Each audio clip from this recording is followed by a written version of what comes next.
शिव नाम की मन मंदिर में तस्वीर बसा ले तू, बेला है ये सुबह की जरा ध्यान लगा ले तू। स्वागत है आप सभी का इस दिव्य गाथा में, जहां महाकाल और उज्जैन की आभा आलोकित होती है। आपसे विनम्र अनुरोध है कि कृपया अपने मोबाइल फोन्स को साइलेंट मोड में डालें या स्विच ऑफ कर दें, ताकि आप इस प्रस्तुति का संपूर्ण आनंद बिना किसी व्यवधान के उठा सकें। इस शो के प्रस्तुतकर्ता हैं Ujjain smart city limited. Mahakal की शक्ति, उज्जैन की भक्ति।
ब्रह्मांड की सबसे प्राचीनतम कहानियों में से आज हम वो कहानी, समष्टि के शून्य में विराजती एक शक्ति,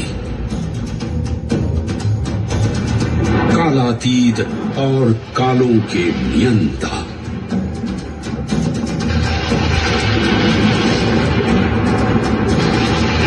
विधाता भी और विध्वंसक भी, अखंड, अचल, अविनाशी। ये कथा है उस महादेव के महाकाल स्वरूप की, जो सृष्टि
निर्विकार होते हुए भी अपनी माया से विराट विश्व का आकार धारण करने वाले महाकाल,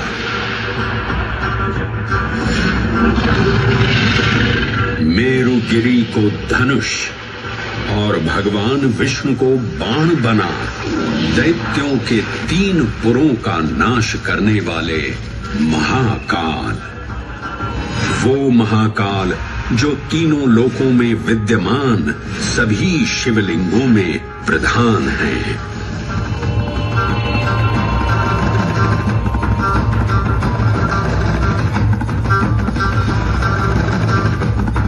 वो महाकाल जिनके त्रिशूल की तीनों नोकों से काम, क्रोध और लोभ पर नियंत्रण होता है। जिनके मस्तिष्क पर चंद्र शीतलता का प्रतीक है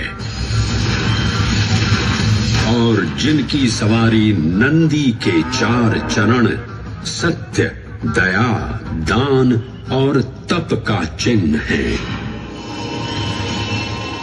हरे हरे महादेव, हरे हरे महादेव, हरे हरे महादेव, हरे हरे महादेव। न पुण्यं न पापं न सौख्यं न दुःखं न मन्त्रो न तीर्थं न वेद न यज्ञ अहं भोजनं नैव भोज्यं न भोक्ता चिदानन्दरूपः शिवोऽहं शिवोऽहम्। हरे हरे महादेव, हरे हरे महादेव। अहं निर्विकल्पो निराकाररूपो विभुत्वान् च सर्वत्र सर्वेन्द्रियाणां न चासङ्गतं नैव मुक्तिर्न मे चिदानन्दरूपः शिवोऽहं शिवोऽहं चिदानन्दरूपः शिवोऽहं शिवोऽहं चिदानन्दरूपः शिवोऽहं शिवोऽहं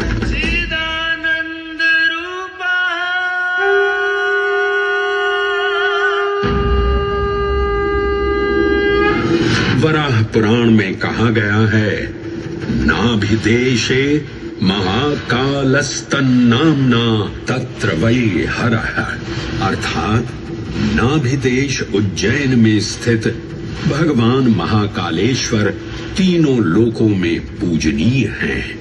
आकाशे तारकामलिंगम पाताले हाटकेश्वरम मृत्युलोके महाकालम सर्वलिंगम नमोस्तुते। आकाश में तारक लिंग के रूप में, पाताल में हाटकेश्वर के रूप में और मृत्युलोक में महाकाल के रूप में स्थित भगवान शिव को प्रणाम। समस्त लिंग स्वरूपों में विद्यमान भगवान शिव को सादर नमस्कार। नाभिदेश उज्जैन का अटूट बंधन है महाकाल के साथ, जो महाकाल स्तोत्र में उल्लिखित है। उज्जयिन्यां महाकालम महाकालेश्वरम हरम महाकालम महायोगिनम नमामि पार्वती पतिं। तो चलिए मैं आपको कथा सुनाता हूँ इसी महान उज्जैन नगर की। उज्जैन, जिसे संस्कृत साहित्य में अवंतिका, विशाला, कुशस्थली, पद्मावती, कनकश्रृंगा, स्वर्णश्रृंगा, प्रतिकल्पा, कुमुदवती और अमरावती के नाम से पुकारा गया। उज्जैन, जो मनुष्य को मोक्ष प्रदान करने वाली 7 नगरियों में से एक है। उज्जैन, जहां 84 महादेव का आशीर्वाद प्राप्त है। उज्जैन, जिस पर सदा ही कृपा रहती है महाकाल की। यहां सतत क्षिप्रा नदी की निर्मल धारा बहती है। डमरू के नाद से जीवन को ऊर्जा मिलती है।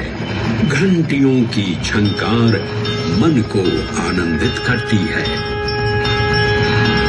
और यहाँ का आकाश शिव आशीष स्वरूप है। श्मशान ऊषर क्षेत्र पीठम तु मनमेव च पंचकत्र न लभ्यते महाकाल पुरद्दते। अर्थात यहाँ पर श्मशान, ऊषर यानी अनुपजाऊ भूमि, क्षेत्र अर्थात पवित्र भूमि, पीठ यानी शक्ति स्थान और मन अर्थात आध्यात्मिक शांति का स्थल, पांचों एक ही स्थान पर उपलब्ध है। ये संयोग महाकाल की नगरी उज्जैन की महिमा को और गरिमामय बना देता है। उज्जैन के इस अलौकिक स्वरूप से प्रभावित हो महाकवि कालिदास अपने काव्य मेघदूत में लिखते हैं, हे जलधर, यदि महाकाल के मंदिर में समय से पहले तुम पहुंच जाओ तो तब तक वहां ठहर जाना जब तक सूर्य आंख से ओझल न हो जाए। शिव की संध्याकालीन आरती के समय नगाड़े जैसी मधुर ध्वनि करते हुए तुम्हें अपने धीर गंभीर गर्जनों का पूरा फल प्राप्त होगा। ये संध्या आरती जिसे कालिदास ने सराहा है अत्यंत महत्वपूर्ण है, क्योंकि ये वो प्रहर है जब सभी देवी देवता गंधर्व यहां उपस्थित होते हैं।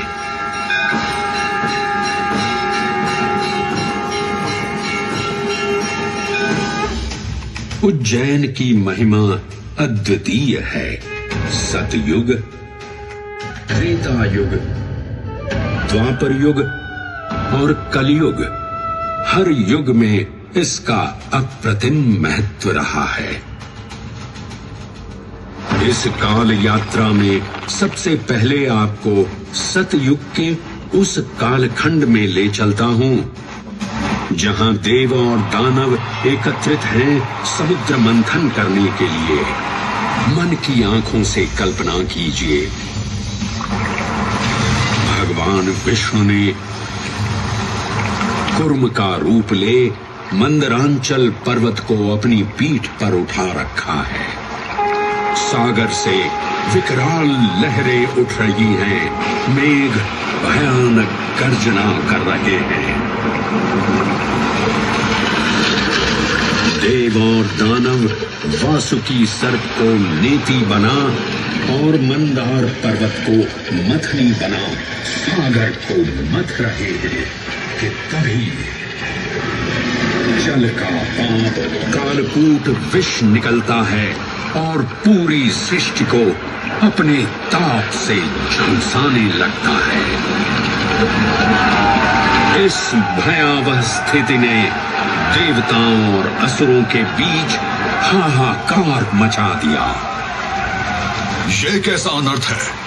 लक्ष्य था अमृतत्व का, पर अब मृत्यु की विकराल छवि हमारी आंखों के समक्ष मंडरा रही है। इस भयंकर संकट से केवल वही उद्धारकर्ता मुक्ति दिला सकते हैं जो समस्त विश्व के परम संरक्षक हैं। तभी सब महादेव की शरण में जाते हैं और पुकार लगाते हैं, ओम नमो भगवते रुद्राय। और फिर तुष्टा महादेव भक्तों की गुहार सुनते हैं, कैलाश से उतरते हैं, विष को अपनी अंजुलि में भर अपने कंठ में धारण करते हैं।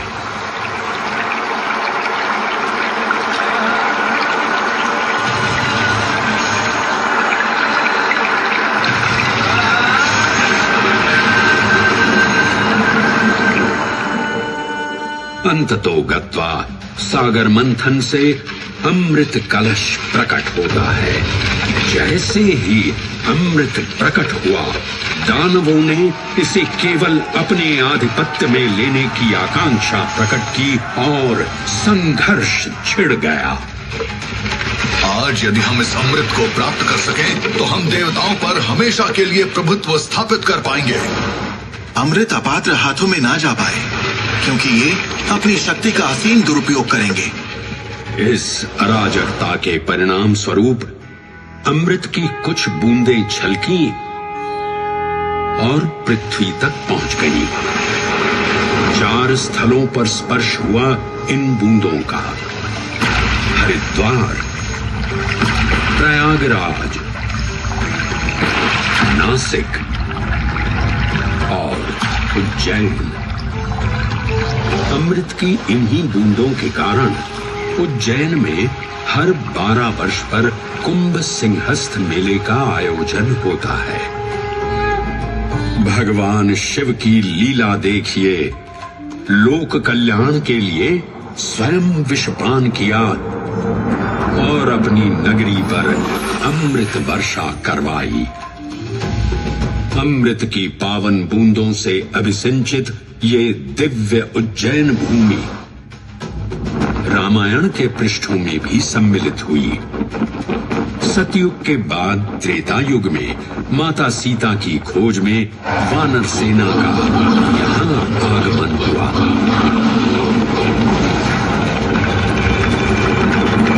समय की इस यात्रा के माध्यम से अब प्रवेश करते हैं वाल्मीकि रामायण के किष्किंधा कांड में।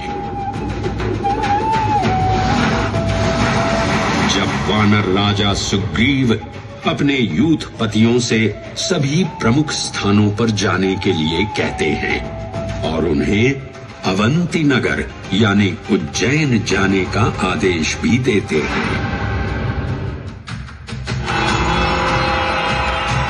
मेखला उत्कल के क्षेत्र, दशर्न के नगर, आब्रवंती, अवंती और विदर्भ के राज्य, साथ ही माहिष्का के आकर्षक राज्य में भी पूरी तरह से खोजना होगा।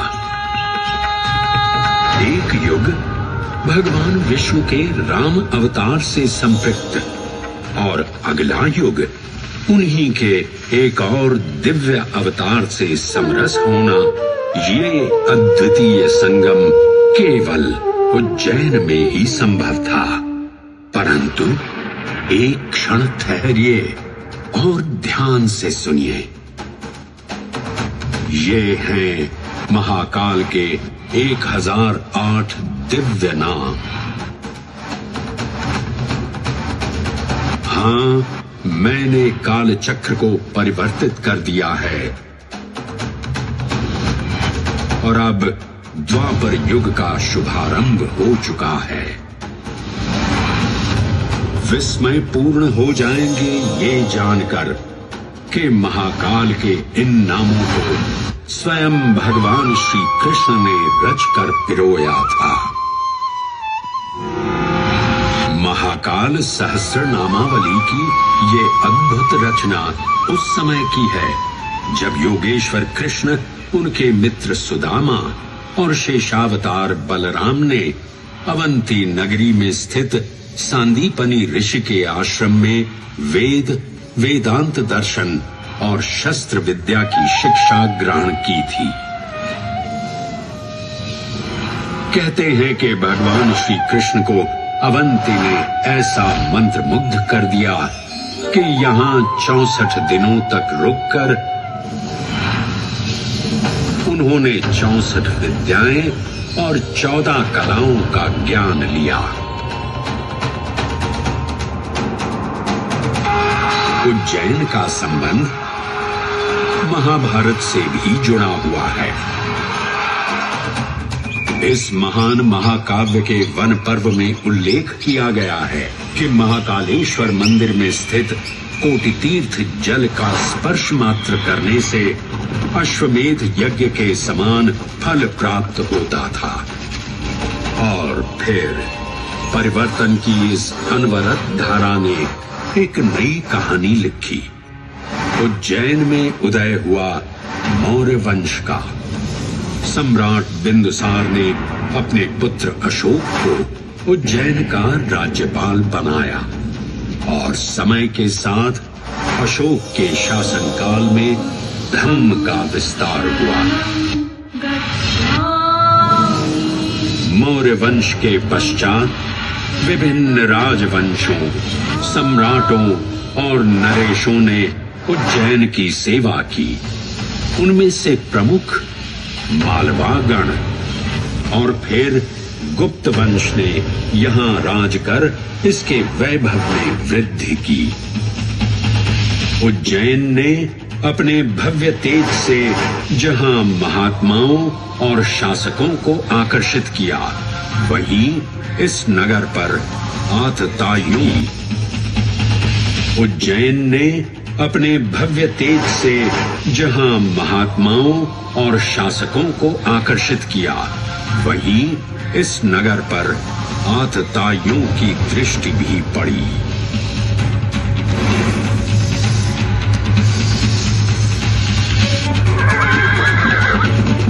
शक मध्य एशिया की खानाबदोश जनजाति थी, जिन्होंने उत्तर पश्चिमी और मध्य भारत के कुछ हिस्सों पर आक्रमण कर अपना शासन स्थापित किया।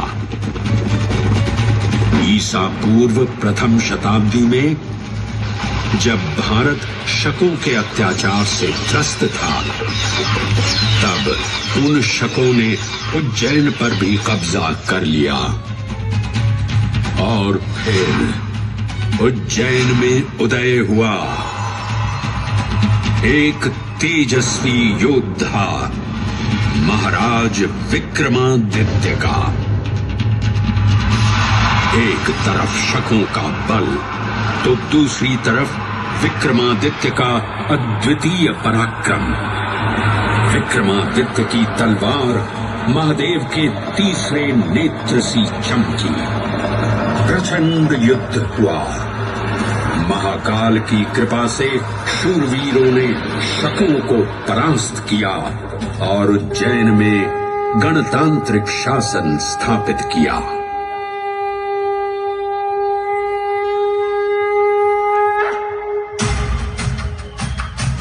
इन्हीं महाबली विक्रमादित्य की राज्यसभा महाकाल मंदिर में ही प्रतिष्ठापित थी। आज भी इस मंदिर की घंटियों में विक्रमादित्य की वीरता और शौर्य की प्रतिध्वनि गुंजायमान होती है। राजा विक्रमादित्य और शकों के मध्य हुए युद्ध ने उज्जैन को काल चक्र से अभिन्न रूप से जोड़ दिया, क्योंकि जिस दिन उनको विजय प्राप्त हुई, उस गौरवशाली उपलब्धि के सम्मान में एक नवीन पंचांग का शुभारंभ किया गया, विक्रम संवत पंचांग। आज भी कई हिंदू पर्व और धार्मिक अनुष्ठान विक्रम संवत पर आधारित हैं।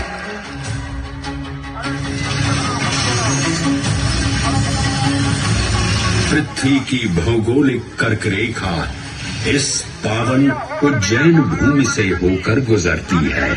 लगभग 300 वर्ष पूर्व उज्जैन विश्व समय का प्रमुख संदर्भ बिंदु था। यही कारण है कि उज्जैन की वेधशाला में वराहमिहिर, आदित्य दास, ब्रह्मगुप्त, आर्यभट्ट और भास्कराचार्य जैसे महान विद्वान अनुसंधान और अध्ययन में तल्लीन रहते थे। खगोल शास्त्र का केंद्र, महाकालेश्वर का आवास, जगत गुरु कृष्ण की नगरी, विक्रमादित्य का राज। जयति जय उज्जयिनी, वैभवशालिनी नगरी उज्जैन।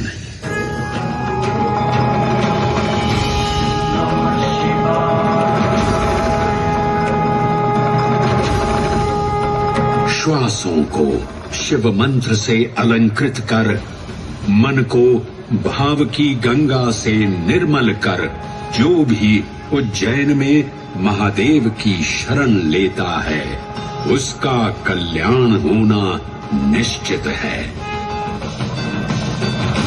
आज सुनी सबने गाथा महाकाल की, दर्शन जिनके दुर्लभ हैं, नमन करे जिन्हें काल भी, चरण में जिनके है बसा।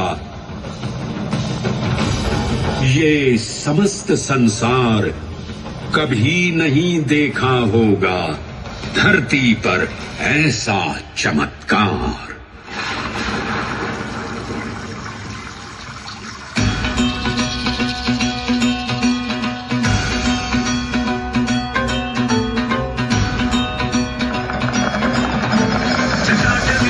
चल प्रवाहमावितस्थले गलेवलम्बिताम्बुजं तुङ्गमालिका डमड्डमड्डमड्डमन्निनादमड्डमर्वयं चकार चन्द्रताण्डवं तनोतु नः शिव शिव।